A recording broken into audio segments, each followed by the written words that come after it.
Françoise Hardy, l'une des grandes icônes musicales françaises, a eu une vie mouvementée et des histoires d'amour troublées. Connue non seulement pour son talent musical mais aussi pour son style élégant et glamour et le mystère de sa vie personnelle, Hardy a vécu avec des secrets qu'elle a choisi de garder cachés pendant de nombreuses années.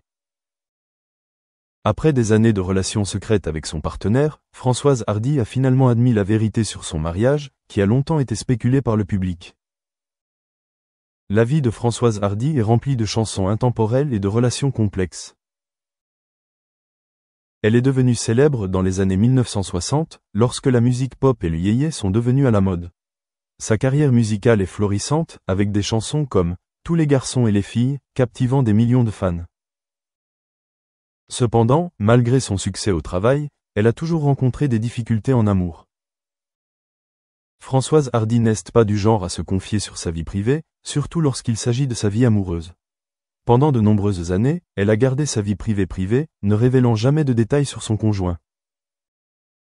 Cependant, après 2 ans de relations secrètes, elle a finalement décidé d'admettre leur relation au public.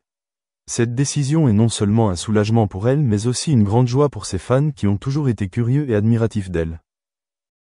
Cependant, après 2 ans de relations secrètes, elle a finalement décidé d'admettre leur relation au public. Cette décision est non seulement un soulagement pour elle mais aussi une grande joie pour ses fans qui ont toujours été curieux et admiratifs d'elle. Le mariage de Françoise Hardy n'a pas été une surprise pour ceux qui l'avaient suivi au fil des ans, mais son aveu lui a apporté une certaine paix. Rendre publique cette relation lui a apporté un soulagement et a ouvert un nouveau chapitre dans la vie d'une artiste qui a consacré sa vie à la poursuite de la musique et de ses idéaux personnels. Cette relation est le fruit de 2 années de rencontres discrètes, pleines de passion mais non sans défi. Françoise Hardy et son compagnon, bien que leurs identités aient été longtemps gardées secrètes, entretenaient une relation de grande compréhension et de respect. Cette relation n'est pas seulement basée sur l'amour mais aussi sur l'harmonie spirituelle, lorsque les deux partagent des valeurs et des objectifs de vie similaires. Elle a partagé que, malgré sa vie musicale turbulente, elle a toujours trouvé la paix et la joie dans cette relation, malgré les moments difficiles et éprouvants. La décision d'admettre sa relation a non seulement été un tournant dans sa vie, mais aussi une partie du processus de Françoise Hardy se libérant des secrets qu'elle avait gardés cachés pendant tant d'années. Pour elle, partager la vérité sur ce mariage n'était pas une chose facile, mais c'était une décision nécessaire pour continuer à vivre fidèle à elle-même et à la personne qu'elle aimait. Et cette vérité apportait de la joie non seulement à elle, mais aussi à ceux qui l'aimaient. Pour la famille, et en particulier pour le fils de Françoise Hardy, la reconnaissance de la relation par sa mère a également été une étape importante dans l'acceptation et le respect de son choix. Son fils, bien qu'il soit adulte et ait sa propre carrière, soutient toujours sa mère dans ses décisions personnelles et partage son bonheur lorsqu'elle trouve enfin la paix dans l'amour. Sa relation n'est pas seulement une simple histoire d'amour, mais aussi un voyage à la recherche de la liberté, de la vérité et de la satisfaction dans la vie. Sortant de l'ombre du silence, Françoise Hardy a trouvé joie et liberté en rendant publique cette relation. Avec son partenaire, elle a commencé une nouvelle vie, pleine d'espoir et de doux moments ensemble. C'est la première fois depuis de nombreuses années qu'elle peut partager avec le public une partie importante de sa vie personnelle qu'elle a gardée privée pendant tout ce temps.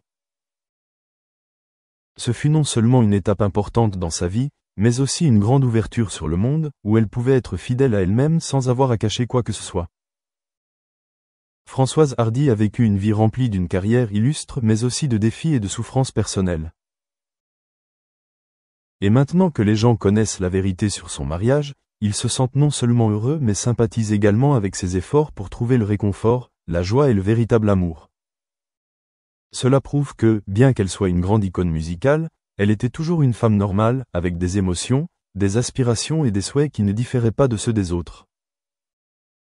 Cet aveu a été pour elle une libération et un message puissant sur la nécessité d'être fidèle à soi-même, non seulement dans la musique mais aussi dans sa vie personnelle.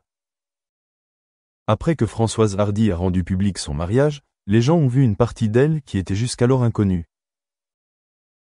Pour elle, il ne s'agit pas simplement de rendre l'amour public, mais aussi d'affirmer le droit de vivre fidèle à elle-même après tant d'années de clandestinité. Elle ne voulait plus se cacher, et cela lui donnait la liberté à laquelle elle avait toujours aspiré. Cette ouverture est un tournant majeur, non seulement dans sa vie, mais aussi un message puissant pour tous ceux qui ont toujours vécu dans l'ombre du silence et la peur de rendre publiques les choses intimes de leur vie personnelle. Parallèlement à sa liberté personnelle, Françoise Hardy commence également à éprouver la joie de pouvoir partager sa vie de famille avec le public. Avant, elle gardait toujours tout secret, y compris ses relations amoureuses. Cependant, maintenant qu'elle a admis son mariage, elle a également trouvé l'acceptation de son entourage. Non seulement ils sont heureux qu'elle puisse vivre heureuse en amour, mais ils comprennent également qu'elle le mérite. And to this point that life happens and life continues to happen, you know, after graduation, and for many years to come. We're also seeing that positive feedback. So one of the things that we do customize is that we'll work with an employer. You know, I don't know what employers I have the name to sort of put out there, but many of them are trying to figure out how are they working on some of the issues that you raised on leadership, communications, diversity, equity, inclusion. How do we think about this? And customizing programs for them that are impactful, that start off with a certificate or a certification for leadership, and then very quickly expand to their entire organization.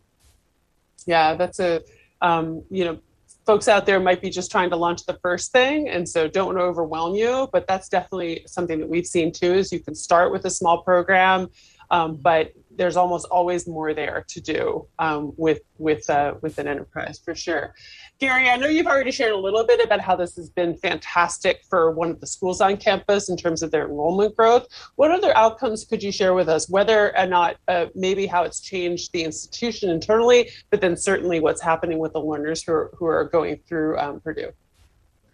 Yeah, so I did already share about the growth, but we also have some of the highest starting salaries across the entire campus, which is, I think, one of the most important outcomes because it shows the demand for the students. And most of our students get multiple job offers, which is really a good thing. There's a couple other little things we've increased, but they're important. Our first year retention rate is up over 95% now, which is pretty incredible for a public university. And it's because of the attractiveness of the program, as well as some of the innovations we've done in the classroom itself.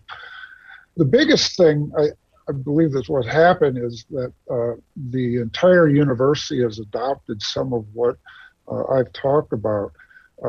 We have just started on a new initiative that is being funded by the board of trustees, and the president has his full support. It's called Transformation Education 2.0.